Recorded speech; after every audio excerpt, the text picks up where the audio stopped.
everyone. Brian here from Predator Solutions again. I hope you got some value out of the last couple videos I made on air guns. Today's going to be the last video.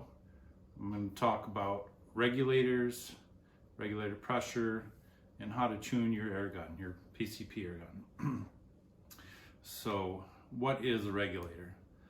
A regulator is basically a control valve that allows you to adjust the air pressure in your gun to allow you to change the velocity of that pellet and to tune your gun so your gun is efficient.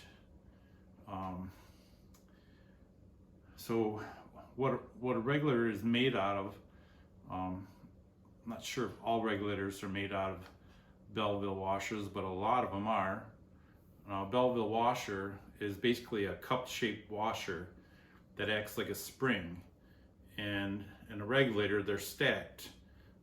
They can be stacked so the cups are next to each other or the cups are opposite each other, but the arrangement that you stack them will change the pressure. So as that air pressure pushes on them spring washers, it'll allow air to get beyond the regulator.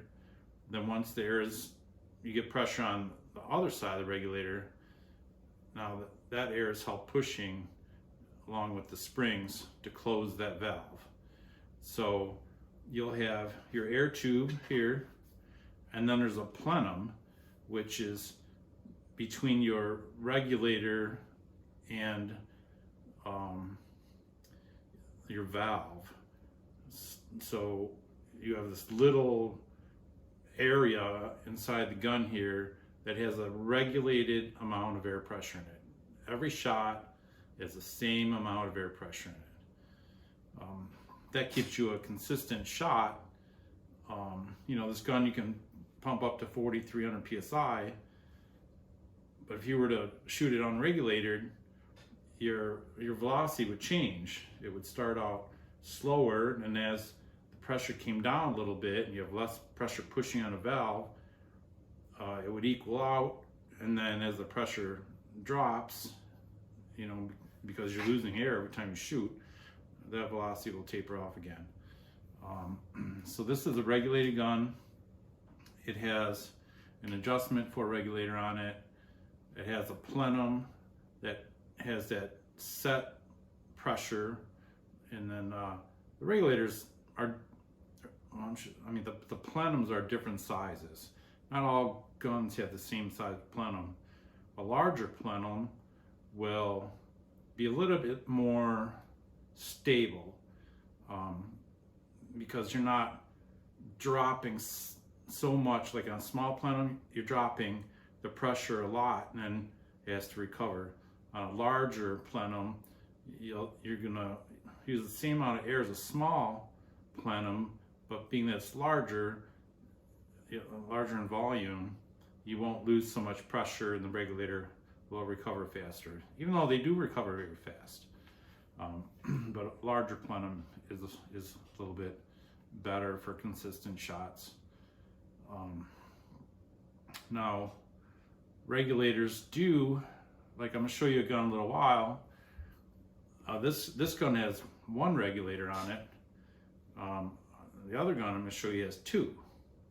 The reason for that, which I'll get to later, but I'll mention right now, is it's a lot of pressure on a regulator, which is a valve. Basically, you have, it's kind of like a little tube that pushes against like a piece of Delron, and that's got to hold like a lot of pressure. And being that that pressure is so high, it will seep a little bit, and then your pressure will creep up a little bit in your plenum. So some companies are adding two regulators now. So the first regulator takes the brunt of the pressure. The second regulator is a little bit lower pressure, so that's less creep, and then your shots are going to be consistent from your first shot to your last shot. If your regulator creeps, your first shot is going to be a little bit slower because so that plenum has more pressure on it, so there's more pressure pushing on the back of the valve. So when your hammer hits the valve to open it, it doesn't open as far because there's more pressure pushing on the back of it. So with two regulators, you don't have that problem as much. So that's what I want to talk about, regulators. We will talk about tuning and the different measurements of air pressure here in a minute. I'm going to change this gun. Well, actually, before I change this gun on, I'll show you this gun. This is a bleed valve right here, where if you wanted to work on your gun or change your regulator pressure, some guns they say you can increase your velocity without letting the air out, but I let the air out all the time. I've taken these guns apart. I know what they look like on the inside, and to have all that pressure on that screw you're turning, whether you're turning it up or down, in my opinion, it's better just let the air out, change your setting, and then re-air your gun up. On this gun right here, there's a adjustment. There's a little rubber thing in here.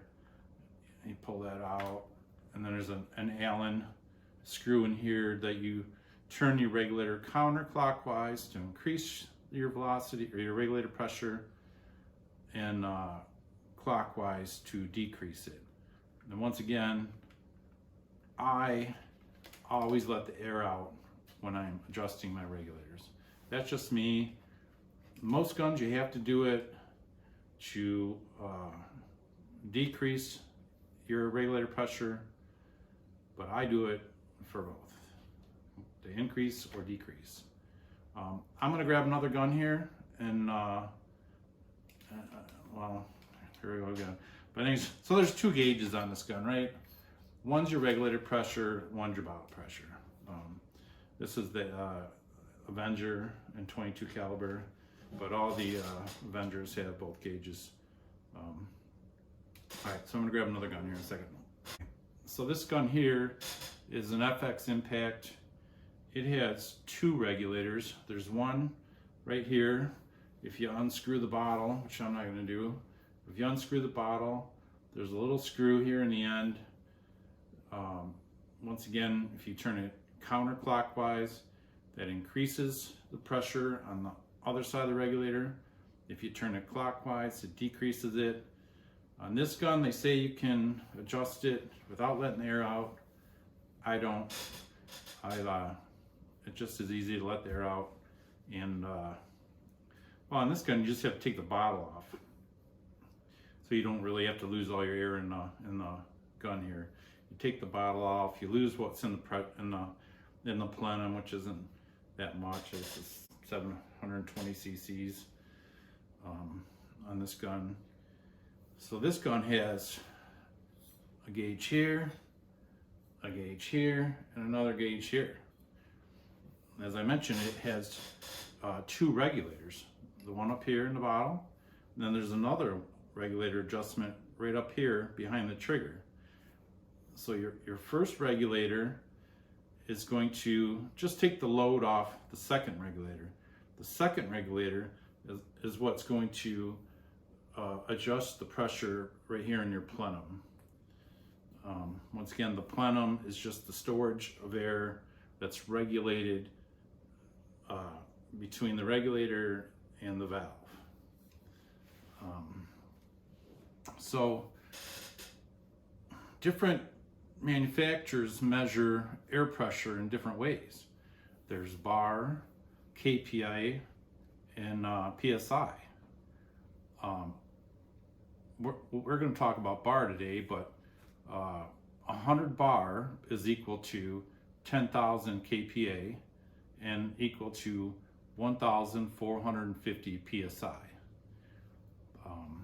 So bar and kPa are really easy to understand. They relate to each other because they're you just add 2 zeros for kPa, or take 2 zeros off kPa to get to your bar.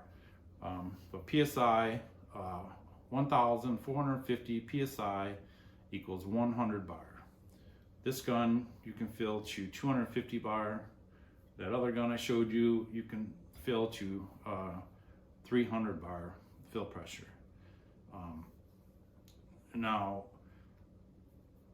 you know, different guns for different reasons will your regulator pressure isn't going to be the same in all guns. This gun, the first regulator right here is set to 185 bar. Then the second regulator here, the gauge back here, is set to 170 bar. But I shoot 35 grain slugs out of this gun at 1,010 feet per second. The Avenger there, that gun's set to 105 bar, and I shoot 15.49, I think, green pellets out of that gun, and at about 900, right about 900 feet per second. My Nova Liberty shoots at 95 bar, and I shoot an 18 grain pellet at 920 feet per second. Now the Nova Liberty has a longer barrel than, because it has a Lothar Walther barrel, it has a longer barrel than the Avenger. A longer barrel, you can get more power with less pressure, you know, a longer push.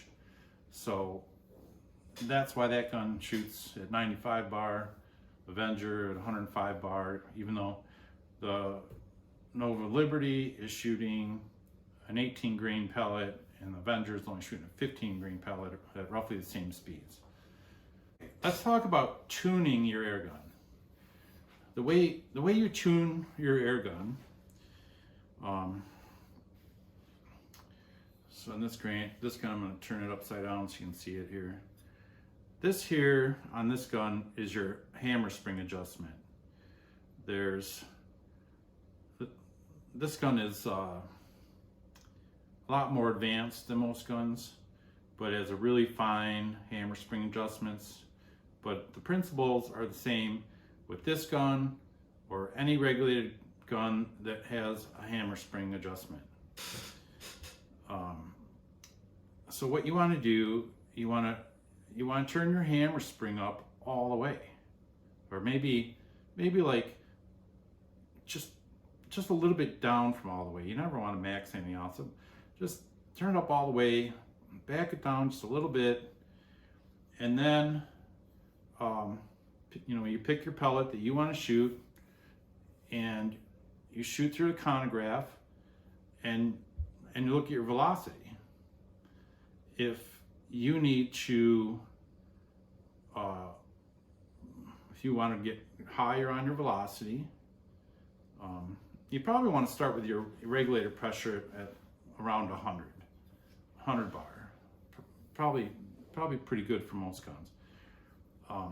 But max your hammer spring out, shoot your gun. Say if you're at 850 feet per second, you probably want to raise your regulator pressure a little bit. And then shoot your gun again. Maybe you're at 870, maybe, let's just say their target is 900. So you're going to raise it up a little bit more. And then you get to 900. You actually want to raise it up a little bit more. Go up to like 920 on a gun that just has a hammer spring adjustment and one regulator. You want to go about 20 or 30 psi above with your regulator adjustment, and then you back your hammer spring down a little bit until you get to your 900 feet per second. You'll notice that the gun might be a little bit loud at that, you know, 920, 930 feet per second. And as you start to lower it down, all of a sudden the gun will get quiet. That's when you're tuned and efficient. The reason it gets quiet is if you're hitting the hammer spring too hard and that pellet leaves the barrel before the valve inside your gun is closed, it's going to be very inefficient and loud. When that valve closes before the pellet exits the barrel, the gun is quiet, and that's when it's going to shoot the most efficient. On this gun, because there's two regulators, let's just say I wanted to shoot 900 feet per second again. I would max out my hammer spring. This also has a valve adjustment up here in the front. I would open that valve all the way. I would set the gun to 100 bar, and then I would shoot it over the chronograph. And if I was shooting too fast, say if I wanted 900 feet per second, I'm shooting 950, I would probably lower the regulator pressure a little bit, just a little bit, because I still want to shoot on this gun, I want to shoot like 30 to 40 feet per second faster, so I can turn this valve down a little bit after I get my speed I want. So let's say I was at 100 bar, I shot the gun, I was at 950, I would lower the pressure just a little bit on the regulator to maybe 95 bar. I would shoot it again. Maybe I'm at 940 now. That would be a good.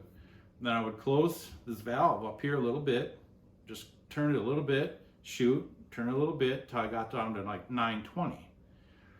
Now I know that valve is shut before that pellet comes out the barrel.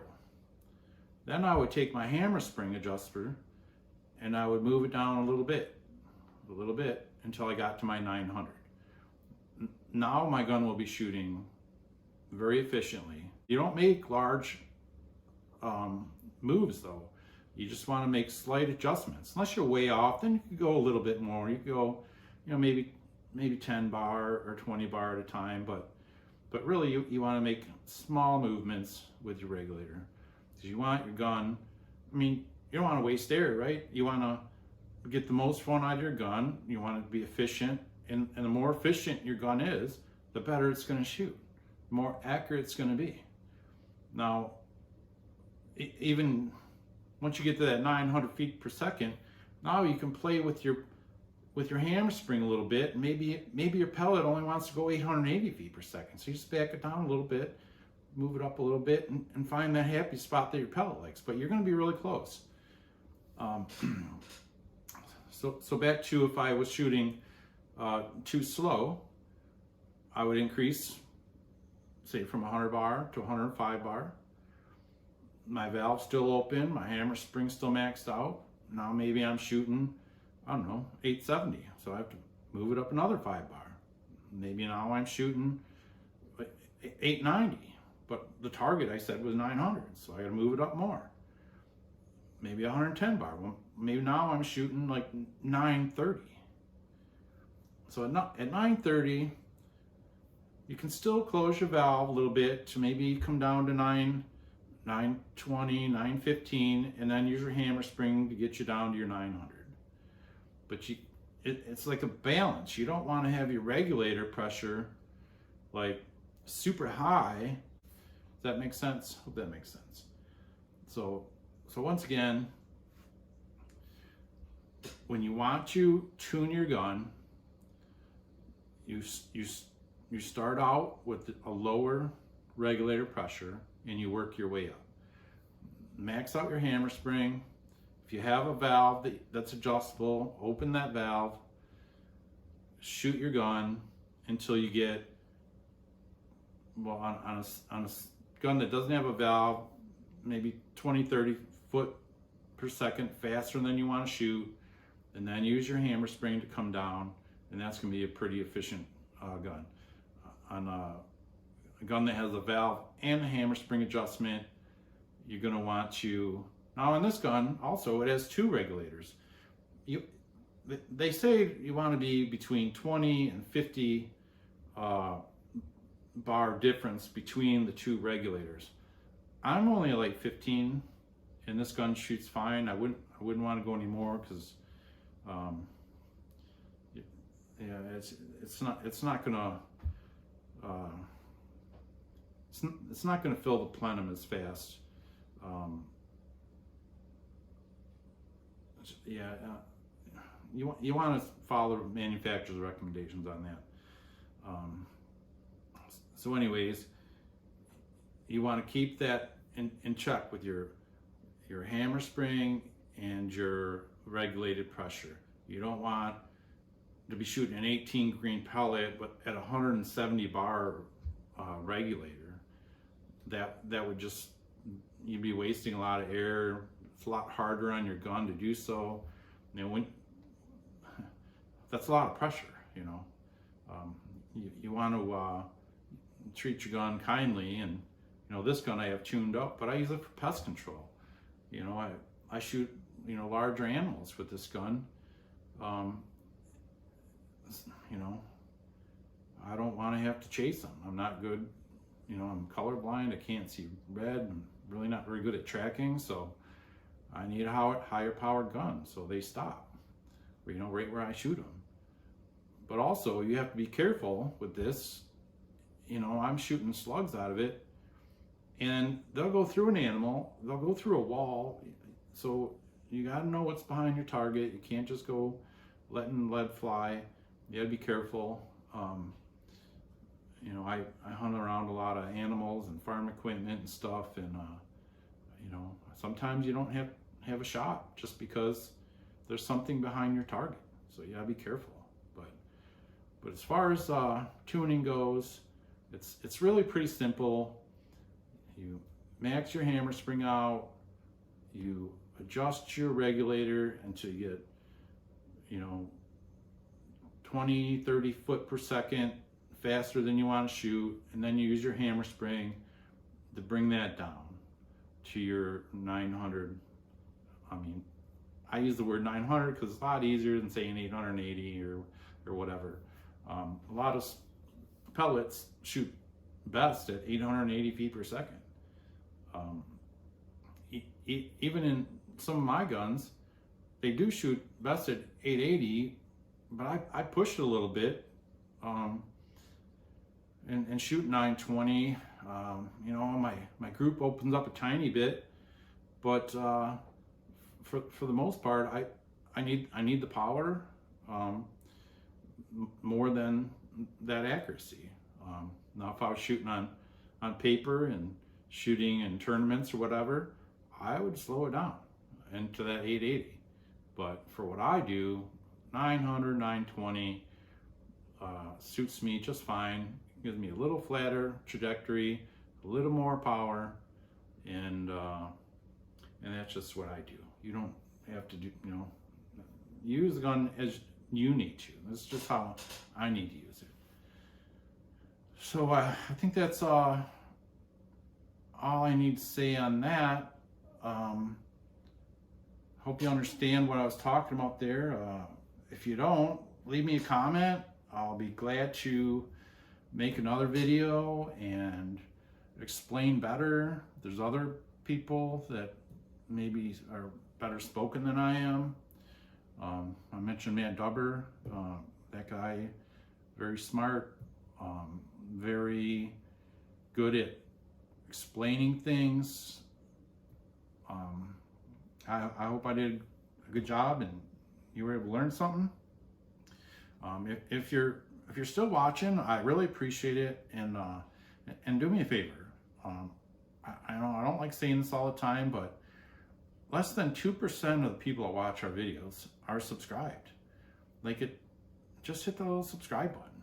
Like, it doesn't cost you anything, but it really helps us out. It gets us out there. The more people that subscribe and watch my videos, the more people I'm putting out in front of to, you know, so people could watch us. And we're really trying to grow our channel. We're trying to do fun things and bring you some content. It takes a lot of work and effort, and you know, I guess we do it because we like it too, but also it'd be nice if you know, we could grow our channel a little bit more. We're doing pretty good, but the more people that hit that button, hit that like button, it really helps out, and we really appreciate it. If you have any questions, feel free to leave a comment. You know, we're on Facebook too. You can comment on there if you're more comfortable. But I really like you to comment on YouTube, because that's where, you know, YouTube's, it's all about interactions. The more interactions we get on our page, the more YouTube sends us out into the world for other people to see us. So thanks again. I hope you like the videos. If you have any questions, feel free to ask them. I'll answer all of them, you know, so if you think it's a silly question or whatever, who cares? I'll answer it, you know. Just be polite, you know. Some people like to leave nasty comments. Who wants that, right? Yeah, if you don't have nothing nice to say, or you know, a positive comment, what's the point? So, all right, I'm gonna quit blabbing. Appreciate you guys. We'll see you on the next one.